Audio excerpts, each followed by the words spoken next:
जेव्हा पण माझी वहिनी कपडे धुवायची तेव्हा माझा भाऊ तिला खूप मारायचा. याविषयी मी जेव्हा माझ्या वहिनीला विचारायचे तेव्हा मला ती सांगायची की जेव्हा तुझं लग्न होईल तेव्हा तुला सगळं समजेल. मी माझ्या वहिनीचे बोलणे ऐकून हैराण व्हायची, कारण मी पण कपडे धुवायचे तेव्हा माझा भाऊ मला काहीच बोलायचा नाही. पण मग जेव्हा माझं लग्न झालं त्यानंतर मी कपडे धुवायला बसले तर मला धक्काच बसला, कारण त्या दिवशी माझ्या नवऱ्याने, माझं नाव कुसुम आहे, माझी वहिनी दिसायला खूपच सुंदर होती. वहिनी खूप शांत स्वभावाची होती. ती कोणालाच उलटून बोलायची नाही. माझा भाऊ तिला सांगायचा की तू कपडे धुवायचे नाही, परंतु घरात खूप काम असल्याने कधीकधी वहिनी माझी मदत करायची. घरातली इतर कामं केलेली त्याला चालायचं, पण जेव्हा माझा भाऊ वहिनीला कपडे धुताना पाहायचा तेव्हा तो तिला खूप मारायचा. आम्ही सर्वजण एकत्र कुटुंबात राहत होतो, त्यामुळे धुवायला कपडे जास्त निघायचे. परंतु या सर्वांशी माझ्या भावाला काहीही देणं घेणं नव्हतं, तर सगळ्यांसमोर माझ्या वहिनीला मारायचा तो. मी एके दिवशी वहिनीला विचारलं, वहिनी, तुम्हाला कपडे धुताना बघितल्यावर दादा तुम्हाला का मारतो? मी तर असं पहिल्यांदाच बघत होते. यावर माझ्या वहिनीने फार विचित्र उत्तर दिलं की जेव्हा तुझं लग्न होईल तेव्हा तुला पण समजेल. परंतु त्यावेळी मला वहिनीच्या बोलण्याचा अर्थ समजला नाही, कारण इतके दिवस तर मीच कपडे धुवत होते. परंतु तेव्हा दादा मला काहीच बोलला नाही आणि मारलेही नाही. पण जेव्हा माझं लग्न झालं त्यानंतर मी एके दिवशी कपडे धुवायला गेले तेव्हा माझा नवरा माझ्याजवळ आला आणि त्याने माझ्या केसांना पकडून म्हणाला की आणि माझी आई या जगात नव्हती आणि आमच्या घरात स्त्रिया कमी आणि पुरुष खूप जास्त होते. घरात फक्त मी आणि माझी चुलत बहीण आम्ही 2च मुली होतो. बाकी या घरात सगळे पुरुष होते. त्यामुळे माझ्या वडिलांनी माझ्या मोठ्या भावाचं लग्न करायचा विचार केला आणि कारण या घरात कोणीच मोठं नव्हतं आणि म्हणून एखादी समजूतदार स्त्री आली म्हणजे सगळं घर सांभाळायला बरं पडते, म्हणून ती आमच्या दोघींची मदत करणार होती. माझी चुलत बहीण तर फक्त 14 वर्षाची होती आणि ती अजून शाळेत शिकत होती. पण माझी 9वी नंतर शाळा बंद करून मला घरात बसून ठेवलं होतं. माझं वय 18 होतं. आमच्या घरी कधी जास्त पाहुणे आले तर माझ्याकडून स्वयंपाकाचा अंदाज चुकायचा. कधी पोळ्या कमी पडायच्या तर कधी भाजी, आणि म्हणून आम्ही माझ्या भावाच्या लग्नाचा विचार करत होतो. पण माझा भाऊ मात्र लग्न करण्यासाठी तयारच होत नव्हता. त्याला लग्नच करायचं नव्हतं कोणत्याच मुलीशी. पण माझ्या वडिलांनी त्याला समजावल्यावर तो लग्नाला तयार झाला. वडिलांनी त्याच्यासाठी खूप सुंदर मुलगी शोधली. माझी वहिनी तब्येतीने जरा सुदृढ होती, पण त्यांची तब्येत त्यांना सूट व्हायची. ती खूप छान दिसायची. ती स्वभावाने पण खूप चांगली होती. ती लग्नाच्या दुसऱ्या दिवसापासून मला कामात मदत करू लागली. पण एके दिवशी असं काही झालं की त्यामुळे मी खूप घाबरले. माझ्या वहिनीलाही तिच्यासोबत असं काही होईल याची कल्पनासुद्धा नव्हती. माझी वहिनी बाहेर अंगणात कपडे धुवत होती आणि माझे सगळे चुलत भाऊ अंगणात बसलेले होते. त्याच वेळेस अचानक माझा मोठा भाऊ बाहेरून आला आणि वहिनीला हाताला धरून उठवलं आणि म्हणाला, काय करतेस तू? आणि ओढत वहिनीला खोलीत घेऊन गेला. हे सर्व बघून मी चकित झाले. थोड्या वेळानंतर मला वहिनीच्या किंचाळण्याचे आवाज आले. जसं काही तिला कोणीतरी खूपच मारत होतं. माझा भाऊ जे पण करत आहे ते खूप चुकीचं करत होता, कारण त्याच्या लग्नाला अजून 8 दिवस पण झाले नव्हते. नवीन लग्न झालेली मुलं बायकोच्या मागे नुसता गोंडा घोळत असतात, परंतु दादा मात्र फार विचित्र वागत होता. वहिनी इतकी सुंदर होती, पण तिचं सौंदर्यच त्याला आवडत नव्हतं. तिचा गोरा रंग त्याला अजिबात आवडत नव्हता. मला तर हेच समजत नव्हते की माझा भाऊ वहिनीला का मारत आहे. मग नंतर मी विचार केला की कदाचित वहिनीने त्यांची खोली नीट स्वच्छ केली नसेल, नाहीतर मग दादाच्या कपड्यांना इस्त्री केली नसेल, त्यामुळेच तो तिला मारत असेल. तसा पण माझा भाऊ लहानपणापासूनच खूप रागीट स्वभावाचा होता आणि घरात सर्वात मोठा होता. घरातील सर्व व्यवहार तोच पाहत होता. घरात भावांपैकी कोणी चुकीचे काम केले तर त्यांना तो रागवायचा आणि मारायचा पण. माझ्यावर आणि माझ्या चुलत बहिणीवर त्याने कधीच हात नाही उचलला, कारण तो म्हणायचा की स्त्रियांना मारू नये. पण आज त्याने त्याच्या बायकोला खूप मारलं होतं. मी विचार केला की दादाचं असं वागणं मी माझ्या बाबांना नक्की सांगेन.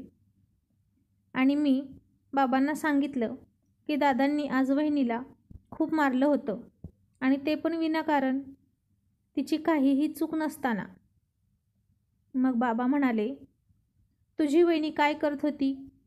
मी म्हणाले, काहीच नव्हती करत, फक्त खाली बसून दगडावर कपडे धुवत होती. तेवढ्यात दादांनी येऊन रागात ओढत वहिनीला खोलीत नेले आणि खूप मारलं. बाबा थोडा वेळ शांत बसले. माझे वडील क्षणभर कोणत्या तरी विचारात हरवले होते असं मला वाटलं होतं. आणि मग नंतर ते मला म्हणाले, तू त्यांच्यात पडू नकोस. मी म्हणाले, बाबा हे चुकीचं आहे. आज जर आई इथे असती तर नक्की दादाला रागावली असती. असं कोणी वागतं का? आईचा उल्लेख होताच बाबा रागात म्हणाले, तुला एकदा सांगून कळत नाही का? तू तुझ्या कामाशी काम ठेव. आणि माझे बाबा माझ्यावर रागवले, जास्त डोकं लावू नकोस. नवरा बायकोचं भांडण, आपण नाही बोललं पाहिजे त्यांच्यामध्ये. संध्याकाळी वहिनी खोलीतून बाहेर आली तेव्हा तिचा चेहरा बघून मी थक्क झाले. असं वाटत नव्हतं की ही नवी नवरी आहे.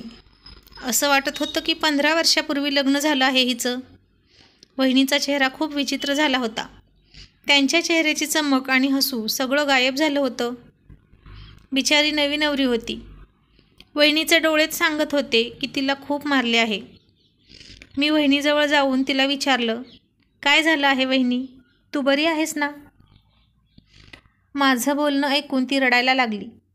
वहिनीच्या चेहऱ्यावर मारण्याचे निशाण उमटले होते, पण ते लपवण्यासाठी वहिनी मेकअप करून खोलीच्या बाहेर आली होती. घरात आजकाल माझ्या लग्नाचा विषय चालू होता तेव्हा माझ्या मनात विचार यायचा, मी सासरी गेल्यानंतर मला असंच मारलं जाईल का?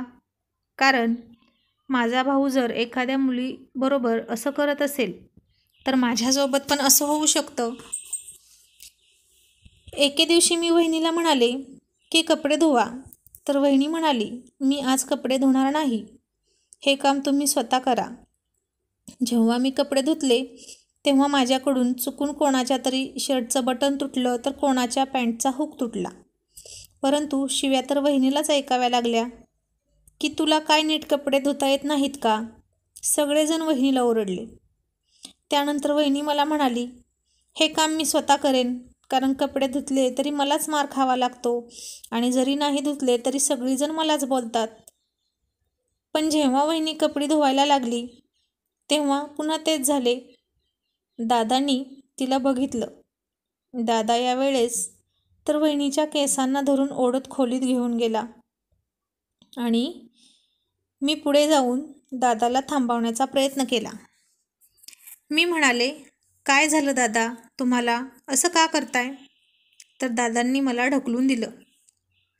त्या दिवशी घरात चांगलाच तमाशा झाला. सगळे चुलत भाऊ जमा झाले. ते पण दादाला थांबवण्याचा प्रयत्न करत होते. तर दादा त्यांना म्हणाला, जर कोणी पुढं आला आणि आमच्यामध्ये बोलला तर त्याची जीभ काढून हातात देईन. सगळे भाऊ दादाला घाबरत होते म्हणून सगळे मागे सरले. त्यांच्या भांडणात पडणं म्हणजे स्वतःचा अपमान करून घेणं होतं. आणि वहिनीसोबत तेच झालं, ज्याची मला खूप भीती वाटत होती. वहिनीसाठी मला खूप वाईट वाटत होतं. दुसऱ्या दिवशी तिची खूप वाईट अवस्था होती. तिच्या अंगावर पट्ट्याने मारल्याचे वण होते. वहिनीची एवढी वाईट अवस्था झाली होती की वहिनी चक्कर येऊन खाली पडली. तिला दवाखान्यात घेऊन गेलो. त्यावेळी दादा घरी नव्हता म्हणून आम्ही चुलत भाऊ यांच्याबरोबर दवाखान्यात आलो. तर या गोष्टीचा पण दादाला खूप राग आला. तो म्हणाला की मी घरी येतच होतो ना, मी मेलो नव्हतो, माझी वाट बघायची होती ना. आणि दादा दवाखान्यात आला. त्याचं ते बोलणं ऐकलं तेव्हा मला डॉक्टरांनी त्यांच्या केबिनमध्ये बोलवलं आणि वहिनीला पाहून त्यांना समजलं होतं की ही नवी नवरी आहे आणि तिला खूप मारलं आहे. तिच्या हातावर मेहंदी दिसत होती. डॉक्टर मला म्हणाले की त्यांचे लग्न होऊन कोणत्या राक्षसाबरोबर केलं आहे. किती सुंदर मुलगी आहे, तिची काय अवस्था केली आहे. जर या मुलीला पुन्हा त्रास दिला आणि असं काही आमच्या हॉस्पिटलमध्ये आलं तर मी पोलिसांना बोलावून घेईन. डॉक्टर खूप जास्त रागात होते. ते म्हणाले, तुझ्या भावाला समजून सांग, माणसाला माणूस म्हणून ट्रीट करा, जनावरासारखं नका समजू. डॉक्टरला पण वहिनीला बघून फार वाईट वाटत होते. तर मी थोडीच दगडाची बनले होते, परंतु दादाला कोण सांगणार. बाबा तर म्हणाले त्या दोघांमध्ये बोलायचं नाही. मी वहिनीला त्यांच्या रूममध्ये घेऊन आले तर ती एकटक छटाकडे बघत बसली होती. मी म्हणाले, वहिनी, मी नोटीस केलं आहे की जेव्हा पण तुम्ही कपडे धुता तेव्हा दादा तुम्हाला मारत रूममध्ये घेऊन येतो. माझ्या वहिनीने माझ्याकडे बघितलं आणि म्हणाली, जेव्हा तुझं लग्न होईल तेव्हा तुला नक्की समजेल. मी म्हणाली, त्याचा याच्याशी काय संबंध? कपडे धुणे काय वाईट आहे? चांगलंच काम आहे ना. हे काम प्रत्येकजण आपापल्या घरात करत असतो ना. त्यामुळे कोणी मारतं का असं? तर माझी वहिनी म्हणाली, प्रत्येक स्त्री माझ्यासारखी नसते आणि तुझ्या भावासारखा नवरा पण नसतो. तुझा भाऊ जसा एखाद्या गोष्टीने खुश होतो तसाच तो नाराज पण होतो. त्याला माझ्यासारखी बायको पाहिजे आणि त्याला अशा काही गोष्टी आवडतात ज्या माझ्या स्वप्नात पण नाही आहे. माझ्या वहिनीने मला ती गोष्ट नाही सांगितली. ती म्हणाली की लग्न झाल्यानंतर तुला समजेल, पण तू लग्न या घराण्यातील कोणत्याच मुलासोबत करू नकोस. पण माझ्या लग्नाचं बोलणं तर माझ्या आत्याच्या मुलासोबत चालू होतं. कारण बाबांचं म्हणणं होतं की त्यांच्या एकुलत्या एक मुलीला अनोळखी लोकांना देऊ शकत नाही. ज्याच्यासोबत माझ्या लग्नाचं बोलणं चालू होतं तो माझ्या भावाचा चांगला मित्रसुद्धा होता आणि माझ्या भावासारखाच रागीट स्वभावाचा पण होता. मला भीती वाटत होती की माझी अवस्था पण वहिनीसारखीच होऊ नये. आता तर माझ्या भावाने वहिनीचे कपडे धुणे पण बंद केलं होतं आणि म्हणाला, तू जिथं कपडे धुते तिथं जायचं पण नाही, तू रूममध्येच राहत जा आणि किचनमध्ये काम करत जा आणि बाहेर तेव्हाच यायचं जेव्हा घरात कोणीच नसेल. त्याने आता खूपच बंधनं वहिनीवर घातली होती. हे सगळं ऐकून माझे वडील दादाला म्हणाले की तू सुनेवर ही कशा प्रकारची बंधनं घालत आहेस? आपण सगळे मिळून काम करत जाऊ, परंतु कपडे धुणे हे आमचे काम नाही आणि ते बाकीचे मुलं पण करू शकणार नाहीत. जर तू तुझ्या बायकोला कपडे नाही धुवू देणार तर असं कसं चालेल? नंतर याच विषयावर माझ्या भावाने मोठे भांडण केले. त्यात वहिनी काहीच बोलली नाही. नंतर माझ्या भावाने अंगणात जिथे कपडे धुत होते वहिनी तिथे 4 बाजूंनी भिंती बांधून घेतल्या, कारण बाहेरच्या लोकांना ती कपडे धुताना दिसू नये म्हणून. पण त्यामुळे एवढी गरमी वाढली की तिकडे 1 तास बसणे पण शक्य नव्हते. आणि वहिनीला बघून तर मी आश्चर्य करायची की एवढ्या गरमीतसुद्धा वहिनीने बंद गळ्याचे ब्लाऊज घातले होते. त्यांना गरमी होत नव्हती का? मी तिला म्हटले, तू पूर्वीसारखे ब्लाऊज घाल ना. तेव्हा ती गप्प बसली, कारण बंद गळ्याचे ब्लाऊज तिला माझ्या भावानेच घालायला सांगितले होते. ती म्हणाली, मला काही होत नाही. पण काही गोष्टी लपून राहत नसतात, त्या कधी ना कधी समोर येतच असतात. वहिनीला गरमी झाली की ती बेशुद्ध पडायची. एके दिवशी मी वहिनीला विचारलं की मला सांगा, हे सगळं काय आहे? मी तुमची मदत करेल. तर वहिनी मला म्हणाली, तू तुझ्या लग्नाची तयारी कर आणि मला कामापुरतं बोलत जा. तुझ्यासाठी मी देवाकडे प्रार्थना करेल की हे सगळं तुझ्यासोबत नको व्हायला. हे विसरून जा. तुझं मन संसारात लाव. वहिनीनं मला काहीच नाही सांगितलं. माहीत नाही काय होतं जे वहिनी माझ्यापासून लपवत होती. मी माझ्या भावाच्या सांगण्यानुसार वहिनीपासून लांब राहू लागले. काही दिवसानंतर माझं लग्न माझ्या आत्याच्या मुलाबरोबर झालं. त्यामुळे मला तिथून लांब जावं लागलं नाही. एके दिवशी मी पण कपडे धुवायला बसले आणि हाच विचार करत होते की माहीत नाही कपडे धुण्यानं काय होतं. वहिनीने सांगितलं होतं की जेव्हा तुझं लग्न होईल तेव्हा तुला समजेल. तेव्हा माझा नवरा अचानक तिकडे आला आणि त्याने माझ्यावर हात नाही उचलला, परंतु माझ्या हाताला पकडून खोलीत घेऊन गेला. त्याने मला एकच सांगितले की यापुढे अशा चुका करू नकोस. मी घाबरले होते. मला माझी अवस्था वहिनीसारखी करायची नव्हती. त्यामुळे मी वहिनीजवळ गेले आणि म्हणाले की तुमच्या आयुष्यासारखी माझ्या आयुष्याचे वाटोळे होण्याअगोदर मला सांगा, ते कोणते गुपित आहे जे तुम्ही माझ्यापासून लपवून आहात. तर माझ्या वहिनीने सांगितलं की तुझा भाऊ डोक्याने संशयी आहे. त्याच्या डोक्यात एक लहानपणीची गोष्ट बसलेली आहे. त्यामुळे तो मला मारतो. कदाचित तुला पण या गोष्टीचा राग येईल, परंतु हे खरं आहे की जेव्हा मी कपडे धुवायला बसते तेव्हा तुझ्या भावाला चांगलं वाटत नाही. कारण मी सुदृढ आहे, तब्येतीने चांगली आहे. माझा रंगसुद्धा दुधासारखा पांढरा आहे. माझे पाय आणि माझे शरीर समोर बसणाऱ्याला दिसते. त्यामुळे तुझ्या भावाच्या डोक्यात संशय येतो. याचं कारण तुझी आई आहे. तीसुद्धा अशीच इथेच कपडे धुवायची. तिने तुझ्या वडिलांना धोका दिला होता. तुझी आई कपडे धुताना तिची साडी मांड्यांपर्यंत वर जायची आणि पदर इकडे तिकडे सरकला की तिची छाती दिसायची. एका व्यक्तीने तिला फूस लावली आणि अचानक एक दिवस ती कोणालाही न सांगता तुम्हाला टाकून कुठे गेली माहीत नाही. त्यामुळे तुझ्या भावाला तिच्याविषयी प्रचंड राग आहे आणि त्याला असं वाटतं की इकडे बसून कपडे धुतले तर त्याची बायको पण त्याला सोडून पळून जाईल. म्हणून तो मला मारतो. तुझ्या भावाला संशय घेण्याची सवय आहे. त्याला माझ्यावर थोडा पण विश्वास नाही. त्यामुळे आमचं नातं लग्नाच्या पहिल्या दिवसापासूनच संपलं आहे. माझ्या आईवडिलांसाठी मी इकडे राहते. इथून निघून जावं तर लोक माझ्या आईवडिलांना बोलणार की तुमची मुलगी चांगली नव्हती.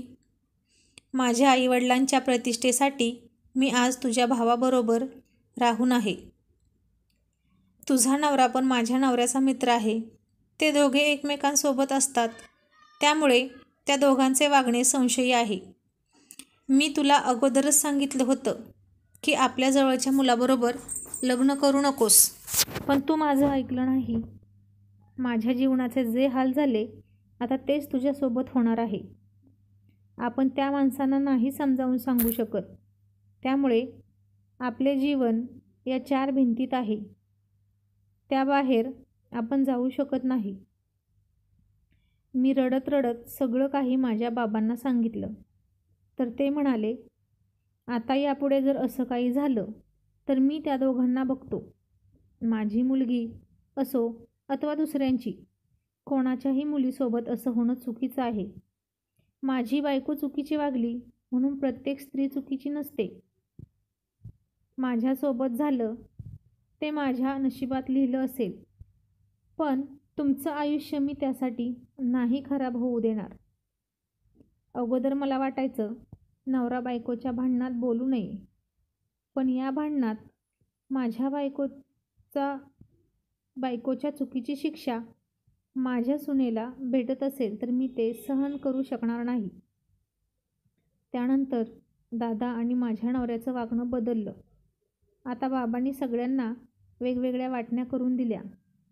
आता सगळे आनंदी आहेत. वहिनी आणि दादांचा संसार पण छान चालू आहे. त्यांना एक गोंडस मुलगा पण झाला आहे. शेवटी मला हेच सांगायचं आहे की कोणा एकाच्या चुकीची शिक्षा दुसऱ्याला मिळाली नाही पाहिजे.